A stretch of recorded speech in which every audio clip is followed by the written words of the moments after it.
Even though we are an echo chamber, we like to listen to your criticism when it is merited and do something about it. So many of you, when I was talking about Antonio Brown and mental health, said, Batard, you haven't been in a locker room in many years. How about today's player? Maybe it's changed from when you were in the locker room. Nobody's been in a locker room for the last 2 years. But Eric Winston was a University of Miami football player and also the head of the president of the NFLPA from 2014 through 2020. So we want to talk to him. Eric, thank you, and get his perspective on some of the things we've been talking about here as it regards mental health and me thinking that football's ill-equipped to deal with this. A lot of places are ill-equipped to deal with this, but even with advancements in therapy and whatnot, this sport can harm the brains, the mentalities, the toughness, the spirit, everything of a man. I believe the sport itself, Eric, is a danger to everyone's mental health who's playing it because of the pressure and the pain.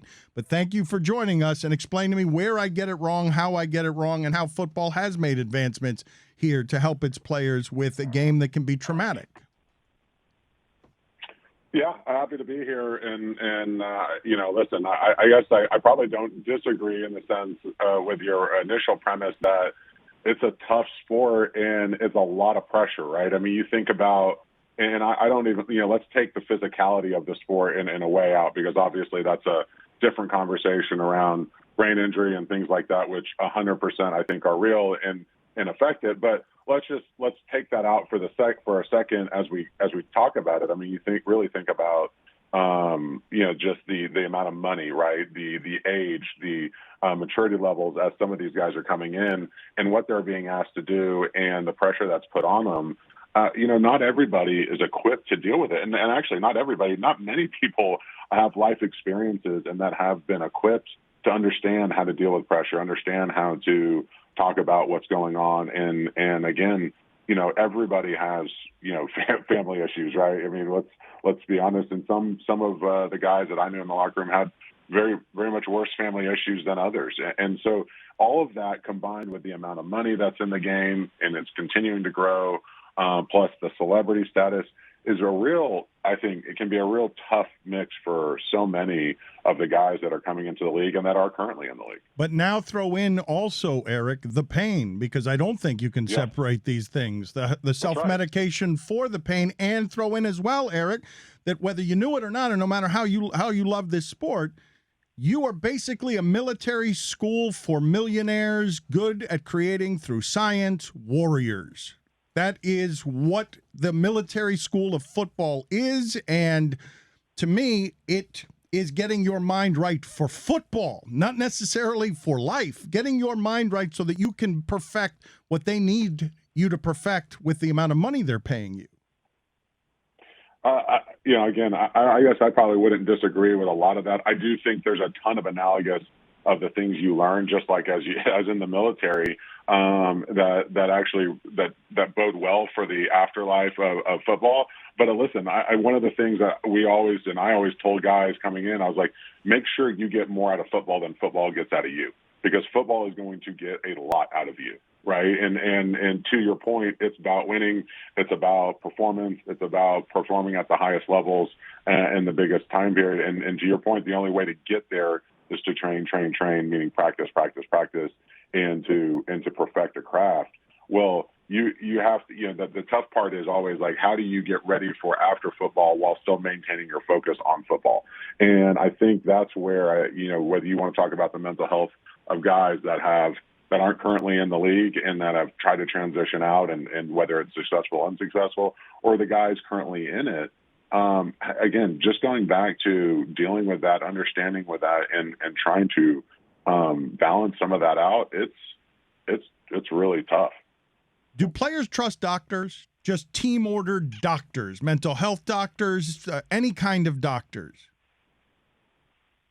I think the players would if they knew that they were independent and that they really were treating them as patients. I know was always the push when I was at the PA, and it's still the push at the PA, is to separate some of that out and force those doctors to treat players as if they were their patients at the hospital or at their clinics and not in a training room.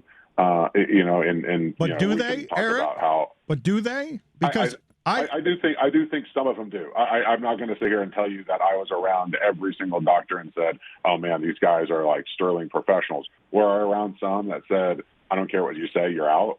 I was, and I think I think and I hope it's getting better. I can't sit here and tell you I know these stats that would do it. I know there's things keeping track of it and trying to hold them to that. But to your point, there are definitely doctors in the locker room that guys trust, and there's definitely doctors in the locker room that guys don't trust, and that word gets around really fast. But you're talking about, again, the physical side too. But on the mental side, I would actually offer something different. I would tell you that teams don't trust them, right? Because you think about all the advancements in analytics, right? Sports analytics. Hey, we shouldn't run the guys this much, or we should practice this way. How many coaches are willing to look at that data and say, "Oh man, maybe you're right. Maybe we should do a walkthrough on a Thursday"? None of them, right? Very few of them. And now you're starting to see that shift. Some of these younger coaches are willing to do it. But for so long, I was around guys that, the analytics guy would come and say, "Hey, coach, so-and-so is on the red line right now. He's in a risk of pulling a hamstring." And they'd look at him like they're crazy. They'd say, "Yeah, but we have practice, we have a game on Sunday and practice is today, so they're going," right? They would never actually listen to the science, and the teams wouldn't force the coaches to listen to the science. So if they're not going to do it in analytics, why would you think they're going to do it in mental health and with mental health doctors, right? So if a mental health doctor is saying, "Hey, listen, we need to sit this guy out and work with him a little bit for 2 weeks and make sure he's right before he goes back, and this is going to be additive to your team, not harmful," that's an uphill climb. They don't listen to him. So I would offer that if teams actually, whether they have provided it independently or there was some way of doing it where the guys would actually buy in, and I do think a lot of guys actually would buy in because they would look at it as a competitive advantage. And I think that's the way I would frame it if I was telling a guy like, "Hey, listen, you can go get your mind right. You can go get a competitive advantage on a guy by understanding what's going on with yourself and being able to control it." My problem is if one of those doctors actually spoke up and said, "Hey, listen, this guy's not right now. We need to sit him." How many owners, how many coaches would say, "Yeah, you're right. We got to do what's best for him"? That's the rub here. It's not whether it's player buy-in or not. It's actually the decision makers doing what's right. And sometimes that's not about the doctor. That's not about that. It's about the decision makers at the teams. I don't understand, though, from there how you can trust the doctor because the relationship is compromised. The doctor almost has to be ethical beyond all the pressures of the sport, trying to get the player back on the field to produce. Like the entire machine is pushing that player back on the field. Don't tend to your mental health. Just get out there. Yeah, listen, it is. It's not a system set up for, to your point, where guys are going to, you have to, I guess, let's say it this way. You have to always be looking out for yourself. And then you have the pressures of fans saying, "Well, why aren't you giving up for the team when nobody else is looking out for yourself," right? And you see guys rallying around each other in the locker room.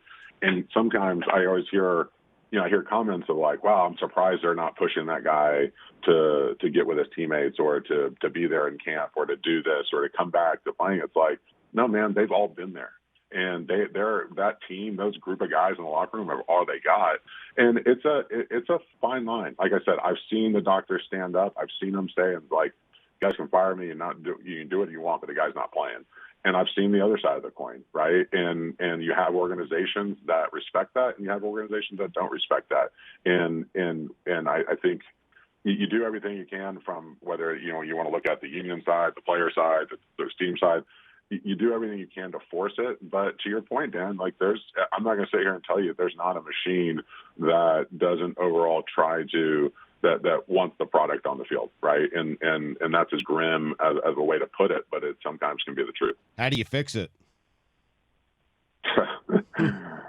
Good luck. Listen, I think, that's a great question. Fortunately, I don't have to answer those questions anymore. Right. But I still think about it a lot, and I still think about, there's so many of my guys that I, came up with that are transitioning out of the league or have transitioned out of the league. Some of them done really well, and some of them on their way, and some of them have really struggled. And there's not a formula for some of this, right? Like there's not a one size fits all. Man, if we can just get everybody screened on the front end, then we can do this during this. It is I hate to say this, I don't know that there's ever going to be a recipe for 100% success. I think personally, if I was in control of a team, I would look at the world much differently. I would look at the world as I would be still like, I want to win, but I would look at some of this as this is going to, I'm just like I said, from a player standpoint, I look at it from a team standpoint. I'm going to get a competitive edge if my guys are right mentally, if they're understand what it means to be a professional, if they understand what it means to, have everything around them in order and help them, whether it's from a monetary standpoint, mental health standpoint, physical standpoint. And, listen, there are folks, whether it's in the coaching staff, the front office, I've seen them, they care about the guys, they'll help the guys, but there's not enough of it. And to your point, I don't know that you can ever fix it unless all of the incentives are aligned. And I think there's a way maybe to get there, but there's always, I think that's why you're always going to see this hard friction between a players association and the league, between players and coaches, because again, the incentives, at least their perception is the incentives aren't aligned, which they actually should be, because players want to win, coaches want to win, front office wants to win. But I think there is still a different mindset on how to get there. And until everybody sees the world the same way, which, good luck trying to convince that of everybody, I don't know that there is fixable. You can't know this, but the majority of NFL head coaches want their players thinking and going to therapy or not? I think they want them to be. If I was a coach, I guess I would phrase it like this. If I was a coach, I would want my guys to do whatever it took. No. I'm talking about coaches in the league. Did they want you thinking? Did they want you? Hey, coach, I need to go to therapy. I got to work some things out in my head. Did that seem like it would be received well? Talking about your feelings. I would say 3/4 of the coaches in the NFL would say no. Would say, yeah, that would not be received well. At least 3/4. I think there are a few out there that would kind of get it. I think a vast majority would be like, what are you talking about? It's also funny to think about this way, though, Eric. If you view it just through the prism of, hey, apply some of these mental analytics to the sport. You're trying to get advantages everywhere in a salary cap sport. How about you're smarter about making your players happier? How about you're smarter about making your players mentally happy? I 100% agree. And that's where I would, again, if I was approaching it from a team building size and in the salary cap era, et cetera, I would definitely be thinking about that. I mean, how many guys come out of the draft every year? Let's just put it this way. Let's be very zero-sum about it. How many guys come out of the draft this year and they'll slide to the 6th round or the 7th round, or they'll go undrafted, but they're a hell of an athlete, right? And they maybe would have been a 2nd round or a 1st round or a 3rd rounder, but they slid all the way out to the draft or at the very tail end because of behavior issues in college, because of whatever. Those behavior issues, I guarantee you it's not because they just want to be, excuse my language, assholes, right? It's because of whether they had a awful upbringing, because they never understood what it meant to be a professional. They didn't understand how to control their emotions. And I'm not saying everybody's fixable. I'm not going to sit here and be idealistic and pie in the sky about it. But I guarantee you, let's just be zero-sum about it. You can go ahead, you can go find value there if you actually said, okay, you know what, I might take a flyer on a couple of these and I'm going to go get them help. And let's see if that actually translates into great play. So Dan, to your point, I would take this and look at the world totally different than a lot of these front offices do, because I actually would be caring about winning, because I think you're going to go win in a different way than a lot of these teams actually have in the past. I wonder how you viewed everything that happened with Antonio Brown.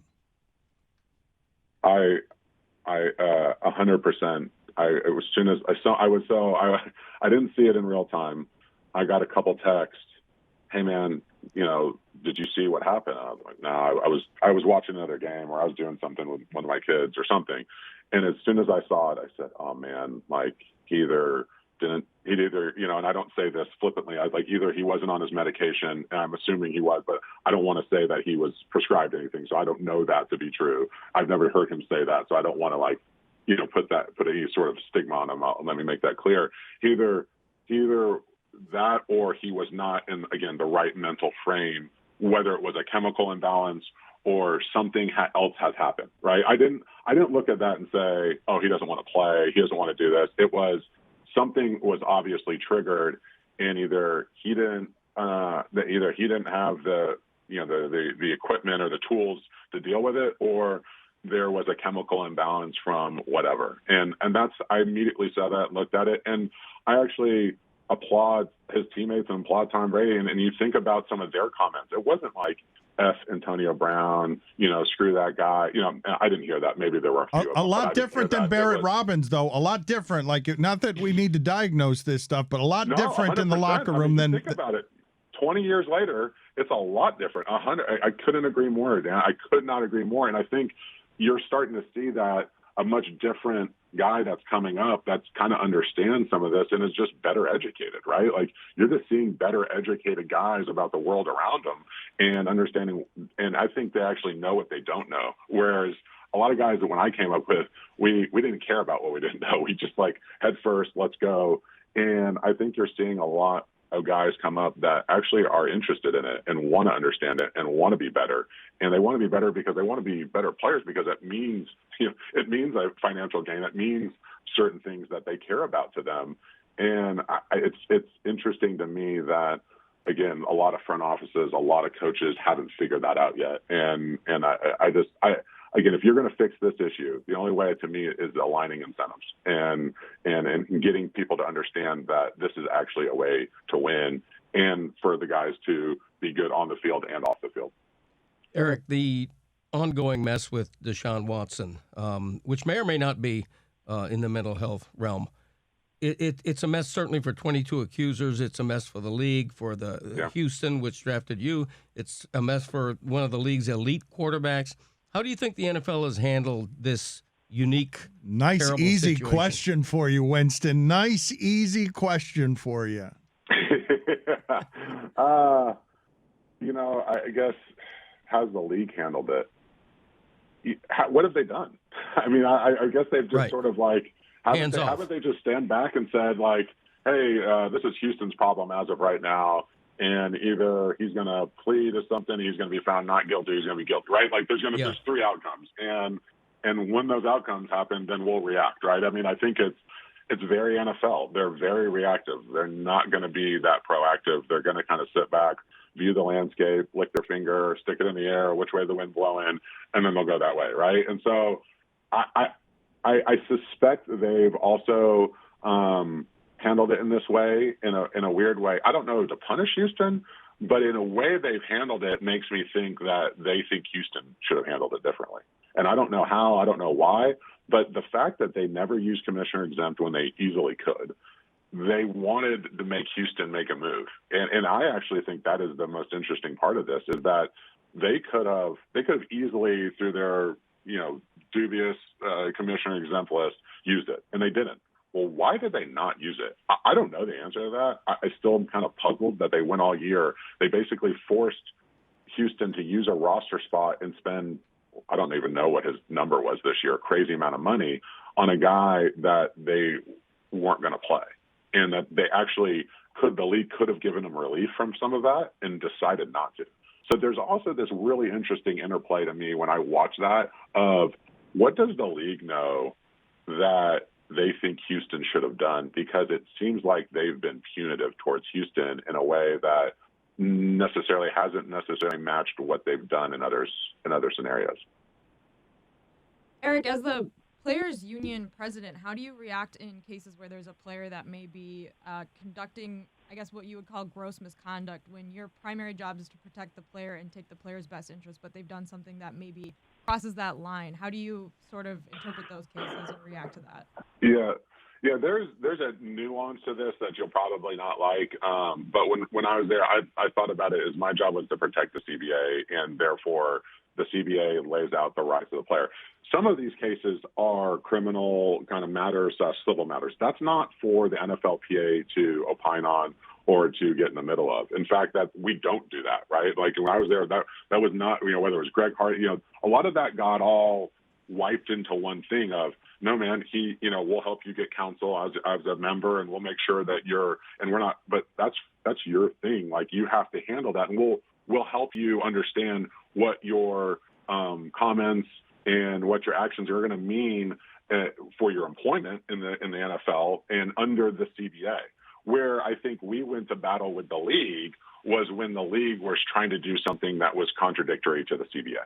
And so when, whether it's these issues, whether it's a salary cap issue, whether it is, whatever it has to do, if it's in the 375-page CBA and there's a rule that says it, I don't care in a way. I can't care. Let me say it this way. I do care, but I can't care what's happened off the field. I have to protect the CBA, because if I make an exception for this guy, then they're going to say, well, we don't really have to pay this guy this, right? Or we don't have to pay that guy this, or we don't have to. The teams have to follow the rules, right? We have to follow the rules as players. If we're going to all of a sudden start making exceptions, that's it. Now, that is in no way to whitewash, to excuse, to do anything of any player, coach, whatever actions off the field. There is a judiciary system that handles that. I am not part of that. The union's not part of that. And when that is adjudicated, then there's rules that then affect what is up with his employment. But that's the way I always thought about it. And I tried to keep my personal feelings towards the player, quite frankly, and personal feelings about the matter separate, because I had to protect not just one player. I had to protect 2,000 players. And that's the way I always approached it. If we go back 15 years, with the knowledge we have accrued in the last 15 years, Bountygate, all of it, off-field behavior, and ask Goodell what he would do differently in overextending himself outside of his jurisdiction to handle off-field matters, to help image, to handle, that stuff wasn't negotiated with you guys. You guys are partners, and he basically came in and said, no, I can punish anyone, and he got in over his head. And now they're not qualified to handle a lot of this stuff legally. How do you think he does it differently if we go back with the knowledge he's accrued over the last 15 years? Does he do it the same? Because, hey, I want the image of being tough cop on these guys. Yeah, maybe. I'd be super curious once he, steps down at some point. I don't know when that will be, but in kind of give him some truth serum and ask him a few of those questions. If I was him, I would say, I wish we would have thought through a system, whether it's how the NBA does it, whatever, of X happens, then Y happens. If Z happens, A happens, right? And so you don't have to, so there's no ambiguity, right? If there's an arrest that happens, this is what happens, right? And I think that's what we were always fighting for, saying, and it's like there was a system in place. He decided to not follow it, right, and then go do something else. And that's where the big fights were. And I think along the way, Dan, I think he did realize that this isn't good for him or good for the league, and that they're actually, as long as we just put a system in place of how to deal with this, that everybody benefits. And so I think we've started to, whether it's quietly kind of shift over to, oh yeah, we just need to have this formula for how to deal with something. And again, you can never have one formula fit it, but I do think I would think that's where he would shift to. All right, Winston, time for a tough question, and really the only question that matters, okay? Is the U back? Is the U back? I gotta Say tell you, yes, man. say yes. I gotta tell you. Come on, say yes. Billy, I cannot stop laughing at people. I knew so many people when I was in South Florida. Your Mario. What does Billy have to do with it? What does Billy have to do with exactly. anything? Did you want to talk to Peepo? I don't know what you're talking about. I don't know why you're singling out Billy. All right. Well, let's just say this: it was dope. I'll say this about Miami: I'm super excited for the first time in a long time, and not necessarily because of Mario. Do I think Mario is the right guy at the right time? Yeah, I do. But if it wasn't Mario, I would be okay with it because the administration is finally, and the school has finally stood up and said, this is important, and we're going to put the resources behind it that shows that it's important, and we're willing to commit to playing winning football again. And I think that's what's gotten me more excited. Again, I know Mario for a long time. He was a coach. He was an assistant when I was there. He is a hard-nosed grinder, recruiting. He's a maniac on all of that stuff. And I think that's exactly what we need to build the program. I think, again, he'll have, this is his dream job. And I love the fact that, if you're at any school, you want your coach thinking this is the dream job. But the fact that we've made a commitment to the program, to me, has got me excited. That's what's got me fired up and makes me think, yes, the U will be back. I don't think it's going to happen next year. I don't think it happens overnight. But do I think in the next 2, 3, 4 years, we're going to, ascend up? Yeah, I do, because we finally made the commitment to being great. And I think we talked about it, I think, off air before this. When I first came in, that's right when all of these, the recruiting turned to infrastructure, right? How big's your weight room, and actually building out some of this stuff. We had a stretch where won the Sugar Bowl, and then should have played for the national championship, didn't, and maybe that was the Sugar Bowl year. Won the national championship, lost the national championship, won the Orange Bowl. Like, that stretch is incredible and is hard to be really replicated. Even though Alabama has done unbelievable things the last decade, USC had a good stretch in there. We put no shovels in the ground. We had no indoor. We had the crappiest locker room you'd see out of anybody in the Big East or the ACC. We had nothing, and nobody was raising funds off of, winning 50 games in 4 years or something. So that was, you look back, and that was such a missed opportunity. I don't think we ever got back from that because no one made the commitment to get back to that. And finally, again, when Mario was hired, more than anything, it was, okay, we finally made a commitment here. I've stood up and decided we want to be good again. And that was the first step. It wasn't hiring Mario. I mean, we could have hired other people that might be just as good. I don't know what will happen, but I know that whether we hired Mario or hired anybody else, if we didn't make the commitment to being good and saying we're going to put the resources behind it, we didn't have a chance. I appreciate the filibuster here.